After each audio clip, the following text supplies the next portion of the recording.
And what's the motherfucking deal, YouTube? This your boy Coach Dante in the building with you guys, man. Please comment, like, and subscribe on this video, man. I really thank you guys so much for supporting the channel. I really thank you guys all the time for tuning in to the live streams. Don't forget, I got a live stream coming up at 2 o'clock with my boy Big Play Slay.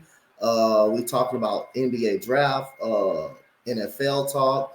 So y'all come over there and tune into his stream. And also shout out to the Spotlight Sports Network. Shout out to East Coast Gridiron Game. Shout out to everybody, man. Let's get right into the video, man. The draft is NBA draft is a couple of days away.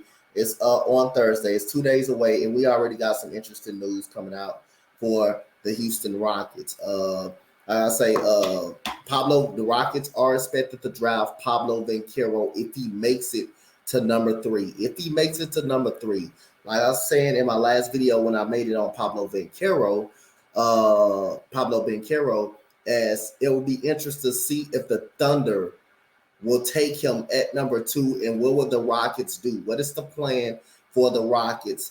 Knowing that the Thunder have took Pablo Banchero, do they draft Chet Holmgren right there at that spot? Though I feel like the Rockets, like I say, the Rockets already drafted a center last year.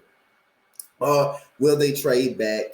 Or will they package 26 and 17 to move up in the draft to the top 10 to get another very good player? But that remains to be seen. But right now, the news, the Rockets are expected to draft Pablo Banchero with the 3rd overall pick if he's there and available. Now you're gonna start hearing more and more news come out tomorrow or probably later on who the other guys teams are gonna draft, who the Magic are gonna really draft, or who the Thunder are gonna really draft. So like I said, that will be big, expect for the Rockets and stuff like that. But the other news broke for the Rockets earlier yesterday that KJ Martin wants out of Houston. He wants out of Houston. I think it has something to do with the 3rd overall pick that KJ Martin wants out. Clearly, he doesn't see himself in Houston long term. He doesn't see himself a part of this team. And Rafael Stone and Coach Steven Silas don't see KJ Martin a part of this roster. KJ Martin went to management. Went to management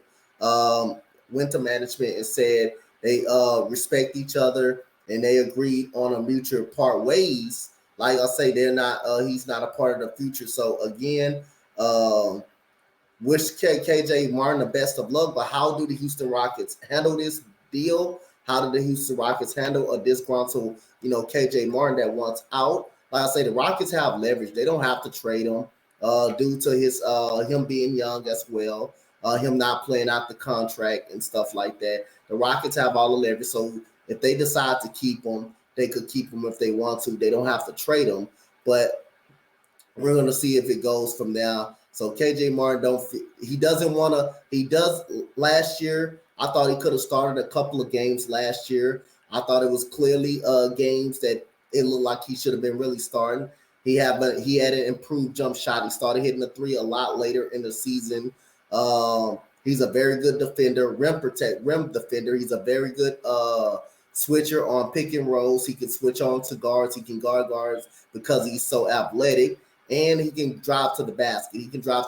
He needs a little work on his dribbling a little bit, but that will kind of come. And his shot started to get a little more consistent as the year come around. So, again, we'd love to see KJ Martin a part of his team. But like I say, he doesn't see himself a part of his team. And I don't think Rafael Stone sees himself a part of the team. There was games that clearly he could have started, but you didn't want to piss off Jae'Sean Tate by putting KJ Martin in the spot and putting Jae'Sean Tate on the bench. So you didn't want to kind of piss him off a little bit. But like I say, it was times that KJ Martin should have got more minutes last year, and it was a lot of times that he was playing well for the team and shooting a 3 well that he should have got a start or two. But other than that, man, the NBA draft is winding down. We're a couple of days away from the number 1 overall pick for the NBA draft. KJ Martin wants out of Houston, so we're going to see where it goes. Like I said, the Rockets have all the leverage in this deal,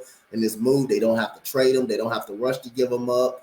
But again, like I say, KJ Martin went to management, and Rafael Stone said, man, he wants out because I believe he felt threatened about Pablo Banchero and the number 3 overall pick, that his minutes is going to product.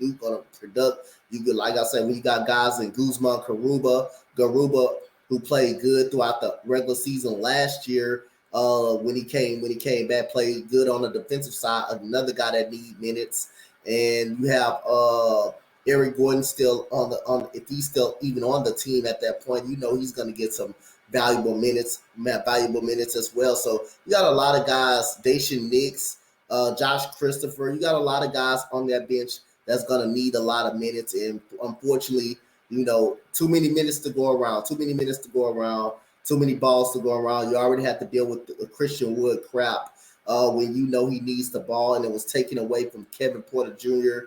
and Jalen Green. Unfortunately, Jalen Green had the best second half of his whole entire career so far, his rookie season so far. But we'll see where it goes from here, man. Comment, like, and subscribe with your thoughts on this video, man. KJ Martin wants out of Houston, man. Comment, like, and subscribe. Shout out to the Spotlight Sports Network. Shout out to East Coast Gridiron. Shout out to everybody that support my channel. As we say, so long. We out of here, coach.